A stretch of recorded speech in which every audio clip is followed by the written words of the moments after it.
নমস্কার বন্ধুরা, গীতা রান্নাঘরে আবার একটা নতুন পর্বে সবাইকে জানাই স্বাগত। আজ আমি আবার একটা নতুন রেসিপি নিয়ে চলে এসেছি। আজ আমি তৈরি করব চিকেন পোটাটো স্ন্যাক্স। এই স্ন্যাক্সটা বানানো সহজ আর খেতে খুবই ভালো লাগে। এই নাস্তাটি বাচ্চা থেকে বড় সবাই খুবই পছন্দ করবে, সবার খুবই ভালো লাগবে এই নাস্তাটা বানিয়ে দিলে। তো আশা করি আজকের রেসিপিটা সবার ভালো লাগবে, প্রথম থেকে শেষ পর্যন্ত দেখতে থাকুন। চিকেন পোটাটো স্ন্যাক্সটা আমি বানানো শুরু করে দিই। চিকেন পোটাটো স্ন্যাক্স বানানোর জন্য দেখুন বন্ধুরা, আমি যেখানে চিকেন নিয়েছি এটা হচ্ছে মুরগির মাংস। তো এই মুরগির মাংসটাকে আমি একদম মিক্সিতে ভালো করে পেস্ট করে নিয়েছি। আর এখানে 3টে আলু দেখুন সেদ্ধ করে নিয়েছি আগে থেকে। সেদ্ধ আলুটাকে আমি খোসা ছাড়িয়ে নেব।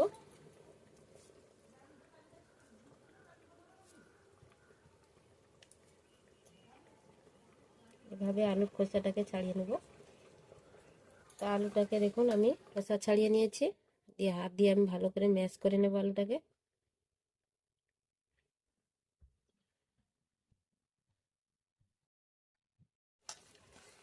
তো দেখুন আলুটাকে আমি ম্যাশ করে নিয়েছি। এর মধ্যে এই চিকেন কিমাটা দিয়ে দেব।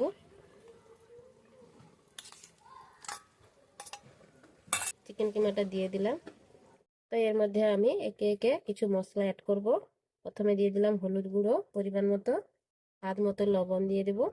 লবণ দিয়ে দিলাম স্বাদ মতো। লঙ্কা গুঁড়ো দিয়ে দেব, লাল লঙ্কার গুঁড়ো। যে যতটা ঝাল খান ততটা বুঝে দিয়ে দেবেন। চিকেন একটু ঝাল ঝাল হলে খেতে ভালো লাগে, তার জন্য একটু বেশি পরিমাণে লঙ্কা গুঁড়ো দিয়ে দিলাম। তারপরে দিয়ে দেবো পেঁয়াজ কুচি। পেঁয়াজ কুচি করে দিয়েছি, দিয়ে দেবো একটা টমেটো কুচি করে নিয়েছি, দিয়ে দেবো। ধনে গুঁড়ো দিয়ে দেবো, জিরে গুঁড়ো দিয়ে দিলাম, গরম মশলা গুঁড়োটা দিয়ে দিলাম। আদা বাটা নিয়েছি দিয়ে দেবো, আদা বাটা দিয়ে দিলাম। রসুন বাটা নিয়েছি দিয়ে দেবো, রসুন বাটাটা দিয়ে দিলাম। সব মশলাগুলো অ্যাড করে দিয়েছি। এরপর দিয়ে দেব আমি ময়দা। তো ময়দা নিয়েছি, ময়দাটা আমি এই চামচ মাপে দিয়ে দেব। 1 চামচ দিয়ে দিলাম, 2 চামচ দিয়ে দিলাম,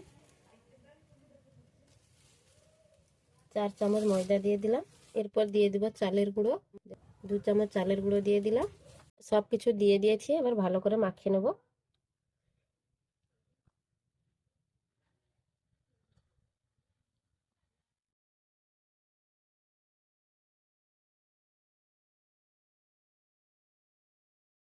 অল্প করে জল দিয়ে দেব। দেখুন অনেকটা শক্ত হয়ে গেছে, তো জল দিয়ে দেবো আমি। তো বাটিতে জল নিয়েছি, জল দিয়ে দেবো অল্প অল্প করে।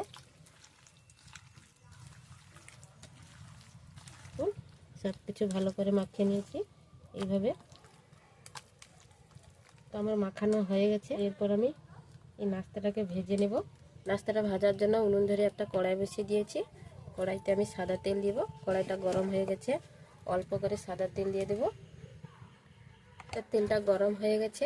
এই যে বেটারটা তৈরি করে রেখেছি, দেখুন ঘনও নয় পাতলাও নয়, এইটা আমি দিয়ে দেবো একটা হাতার সাহায্যে এইভাবে তুলে এই তেলের মধ্যে দিয়ে দেব।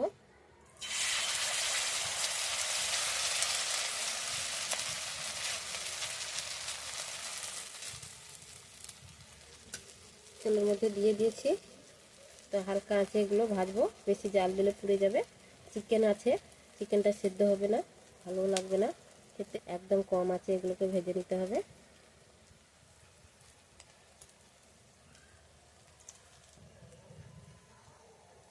তা দেখুন চারদিক থেকে অনেকটা লাল হয়ে এসেছে। নাস্তাটা আমি উল্টে দেবো এইভাবে।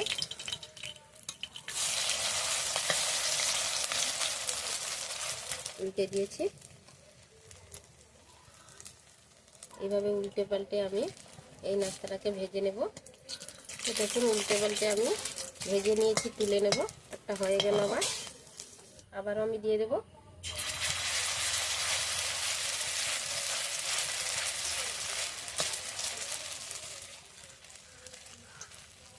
দিয়ে এইভাবে একটু চারদিক থেকে সমান করে দেব।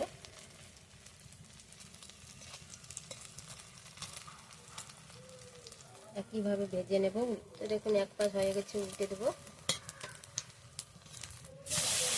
নাস্তাগুলো আমি সব ভেজে নিয়েছি দেখুন লাল লাল করে। আর এই চিকেন পোটাটো স্ন্যাক্সটা বানানো খুবই সহজ আর খুব কম সময়ের মধ্যে এটা ভাজা হয়ে যায়। এই নাস্তাটা সন্ধ্যার সময় এটা বানিয়ে নিতে পারেন। এটা বাচ্চা থেকে বড় সবাই কিন্তু খুব খুশি হয়ে খাবে। একবার বানিয়ে দেখবেন বন্ধুরা, খেতে কিন্তু খুবই ভালো লাগে। তো দেখুন আমি উল্টে পাল্টে পুরো লাল লাল করে ভেজে নিয়েছি, তুলে নেব। তো দেখুন আমি সবগুলো নাস্তা ভেজে নিয়েছি, তো সবগুলো ভাজা হয়ে গেছে, তুলে নিলাম। চিকেন পটাটো স্ন্যাক্স আমার দেখুন তৈরি করে নিয়েছি। আর দেখতে দেখুন বন্ধুরা কতটা সুন্দর হয়েছে। তো আমি নাস্তাটাকে খাবার জন্য দেখুন এখানে কিছুটা শসা কুচি আর পেঁয়াজ কুচি করে নিয়েছি, পাশে রেখে দিয়েছি। আর একটা দেখুন আমি কেটে দেখাচ্ছি কতটা নরম হয়েছে। আর দেখুন ভেতর থেকে চিকেন আলু পুরো সেদ্ধ হয়ে গেছে ভালো করে।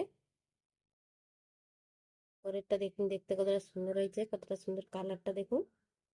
তো এইভাবে একবার চিকেন আলু নাস্তা বানাবেন, দেখবেন বন্ধুরা খেতে খুবই ভালো লাগে। তো এই নাস্তার উপরে আমি দেখুন আরও একটু সাজিয়ে নেব। তো বন্ধুরা আমার এই নাস্তা রেসিপিটা যদি ভালো লাগে তাহলে একটা কমেন্ট করে জানাবেন, বন্ধুদের সঙ্গে শেয়ার করবেন, আর আমার চ্যানেলটাকে সাবস্ক্রাইব করে আমার পাশে থাকবেন, একটা লাইক করে দেবেন বন্ধুরা। আমি একটু শসা আর পেঁয়াজকে গোল গোল করে কেটে নিয়েছি, কেটে উপরে দিয়ে দিয়েছি দেখতে ভালো লাগার জন্য, এটা নাও দিতে পারেন। তো বন্ধুরা আজকে এই পর্যন্ত, আবার আসবো একটা নতুন রেসিপি নিয়ে। নাস্তাগুলো দেখতে কতটা সুন্দর লাগছে। সবাই ভালো থাকবেন, সুস্থ থাকবেন।